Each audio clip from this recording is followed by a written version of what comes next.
এখন এসে হুট করে জিনিসের দাম বেড়ে যায়, তখন কিন্তু মানুষের পক্ষে বিয়ার করা সম্ভব হবে না। মানুষের কিন্তু নানান ধরনের হতাশা আসলে সরকারকে নিয়ে আছে। ভ্যাট ট্যাক্সের ফলে একটা সমস্যা যেটা হইতে পারে যে, ধরেন একজন ব্যবসায়ী বলছিল যে এতদিন তারা যে বাটার বনটা বিক্রি করতো 10 টাকা দিয়ে, সেই ধরনের 15% ভ্যাট আরোপ করার পরে সেই বাটার বনটা তাকে 15 টাকা দিয়ে বিক্রি করতে হবে।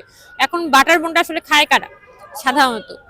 মানে আমরা যে ফ্যামিলি গুলোতে থাকি, আমরা সকালবেলা তো নাস্তা করি হচ্ছে রুটি দিয়ে আর ইয়ে দিয়ে, ডাল দিয়ে। কিন্তু আমি যখন হলে থাকি, আমার নাস্তাটা কিন্তু হয় দেখা যায় বাটার বন খাচ্ছি বা চা খাচ্ছি, এভাবে এটা খেয়ে ক্লাসে যাচ্ছি। বা একটা রিক্সাওয়ালা যে সকালবেলা তার খরচই হয়, মানে তার ইয়েটাই থাকে কিন্তু বাটার বন। তো এই যে খুব ছোট জায়গায় আসলে কিন্তু আমি ইকোনমিটাকে মনে করি যে দেখা উচিত।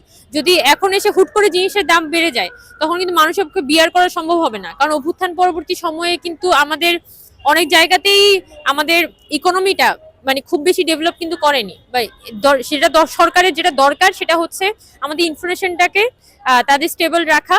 হয়তো তারা খুব বেটার করতে না পারলেও যাতে এটা আরো অধপতনের দিকে না যায় সেটা অন্তত ধরে রাখাটা দরকার। এবং মানুষের কিন্তু নানান ধরনের হতাশা আসলে সরকারকে নিয়ে আছে, যে ওই যেভাবে অভ্যুত্থান পরবর্তী সময়ে সরকারের অ্যাক্টিভিটিস গুলো হওয়া দরকার ছিল, সরকার কিন্তু সেটা দেখায়নি। কিন্তু সেটা যদি এই ধরনের প্রাইস হাইকের দিকে যায়, প্রচন্ড পরিমাণ জিনিসপত্রের দাম বাড়া শুরু করে, তখন মানুষের মধ্যে কিন্তু একটা ভয়াবহ মানে মানুষের মধ্যে কিন্তু একটা কি বলা যায়, মানে ভয়াবহ অসন্তোষ তৈরি হবে। সো সেই অসন্তোষটাকে সরকার যদি মনে করে যে তারা আসলে জনগণ বান্ধব হতে চায়, তাহলে এই অবশ্যই বাজেটে যে ভ্যাটের কথা তারা নতুন করে ভাবছে সেটার ব্যাপারে রিথিঙ্ক করা উচিত। যেমন গ্যাসের প্রাইস বাড়িয়ে দেওয়া, তেলের দাম বাড়িয়ে দেওয়া, এই বিষয়গুলো নিয়ে অবশ্যই ভাবা উচিত।